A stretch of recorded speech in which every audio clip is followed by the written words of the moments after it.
Estamos de volta com o nosso programa Pontos de Equilíbrio, entrevistando hoje o presidente da Manaus Ambiental, a empresa concessionária de serviços de água e esgoto de Manaus, Alexandre Bianchini. Alexandre, quais são os investimentos previstos para a melhoria do sistema? Investimentos serão de 3,4 bilhões de reais nos 30 anos de concessão, sendo que 1,2 bilhões em água e 2,2 bilhões em esgoto. Nesse primeiro ano serão 40 milhões de investimento, no segundo ano em torno de 80 milhões, que é o ano de 2013, 80 milhões de investimento, sendo aí 40 em água, 40 em esgoto. Em 2014, esse número já passa dos 100 milhões e assim vai seguindo. Nos 5 primeiros anos serão 500 milhões de investimentos. 500 milhões de investimentos, numa média, portanto, de 100 milhões de reais ao ano, distribuídos entre as frentes água e esgoto. E quais são as metas prioritárias? A prioridade número 1, Marcelo, é acabar com o problema da falta d'água. Isso é inquestionável. A gente vai buscar incessantemente essa meta em 2013, de zerar, acabar com esse problema de falta d'água.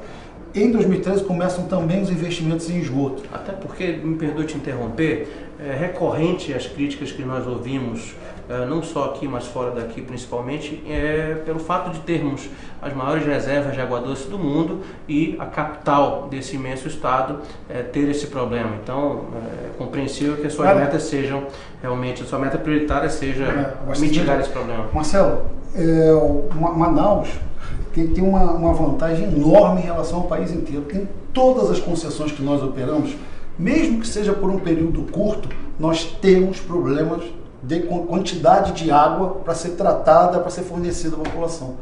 Você tem problema de manancial, coisa que aqui em Manaus não temos nenhum problema quanto a isso. É um problema eliminado.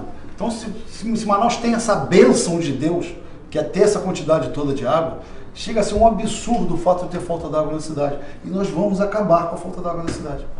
Começando pelo tratamento, distribuição, planejamento, planejamento de distribuição, plano de operação. Isso tem que ser a coisa técnica. Não basta apertar botão e ligar a bomba. A bomba não inventa água.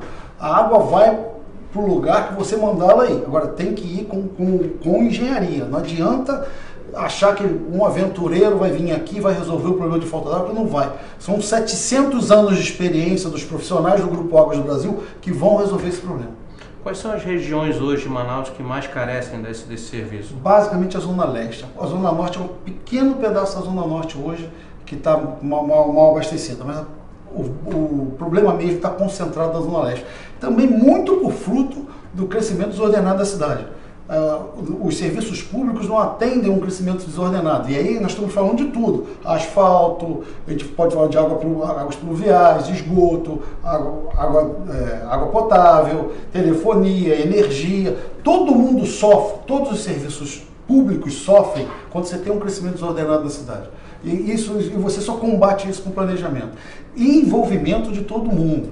Diante de imaginar que a empresa vai resolver, não. A empresa vai resolver junto com o Poder Municipal, junto com a Câmara de Vereadores, Ministério Público, Poder Judiciário. Esse problema, todos juntos, conseguimos resolver. Se tiver alguém remando contra, isso vai criar um problema muito sério para a cidade. E eu tenho certeza que todo mundo quer ir no mesmo sentido, que ninguém aguenta mais essa situação. É o que a gente sente em Manaus hoje. Você tem essa percepção, portanto, de que há um alinhamento, há um engajamento, sobretudo, dessas entidades todas que você mencionou, do Poder Legislativo Municipal, do Poder Executivo Municipal, do Ministério Público, que é um ator bastante importante, porque defende os direitos daquela população que precisa ser assistida. Você tem essa percepção que há simpatia pelo projeto da Manaus Ambiental? Marcelo, existe uma crise de credibilidade muito grande, né? Muita gente já passou por aqui e falou que ia fazer isso, que ia fazer aquilo. A gente entende muito bem isso. Mas o que a gente quer mostrar para a população de Manaus e para todos esses órgãos, para todos esses setores da sociedade, é que o trabalho já foi feito em outros lugares e foi feito exatamente dessa forma, com todo mundo junto, buscando a solução e ajudando a resolver o problema.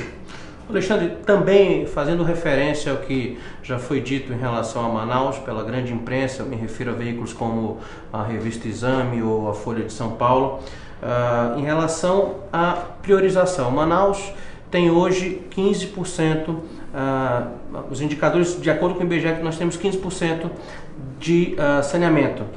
E nós seremos sede da Copa do Mundo. A grande imprensa já perguntou se não haveria um contrassenso, se não haveria outras prioridades.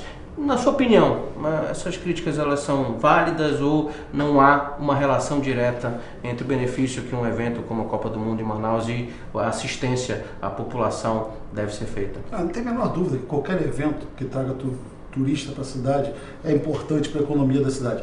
E um dado interessante, Manaus tem segundo lugar, uma pesquisa feita com aqueles que pretendem vir ao Brasil e visitar o Brasil durante a Copa, Manaus é a segunda cidade citada para ser visitada.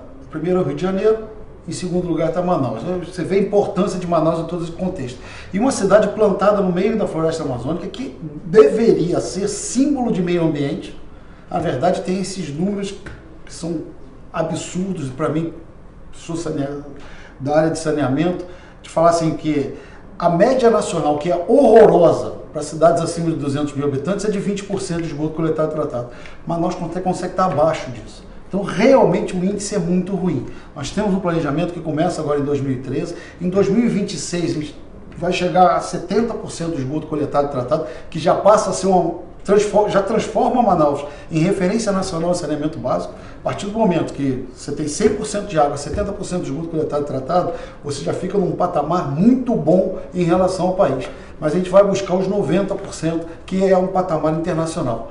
A exemplo, e às vezes os prazos, né, parecem ser tão longos, né, você está falando de 2026, quando a gente fala de 2026, a gente fala com planejamento e sabendo o que está falando, porque não é um problema tão rápido de resolver como, por exemplo, o problema da água. Serão passos firmes. Serão passos firmes e coordenados e planejados. A cidade de Vancouver, no Canadá, levou 30 anos para chegar aos 90% do esgoto coletado e tratado. Então, que é uma cidade 4 vezes menor que Manaus, é uma cidade planejada num país desenvolvido como é o Canadá, com a população com níveis educacionais altíssimos, 30 anos. 30 anos. E nós vamos, no planejamento nosso, chegar antes dos 30 anos a 90% do esgoto coletado e tratado, que é uma média excelente. A natureza absorve esses outros 10%. E a gente vai evoluindo com sistemas, que aí é a questão da cidade já se engajar dentro do projeto e aí começar a ver os igarapés limpos. Já conversei com uma série de pessoas, o Dr. Felipe Dalton, me falava que tomava banho nos igarapés, né, quando era mais jovem. É isso que a gente quer devolver a cultura. Eu também tive essa bênção. De tomar banho no Igarapé do Tarumã, limpíssimo, e hoje mas vai voltar, nós vamos ver isso, não vai ficar para os nossos netos não. Muito bem, assim nós encerramos esse bloco. No próximo bloco nós vamos falar sobre o PROAMA, o Programa Águas de Manaus. Até já!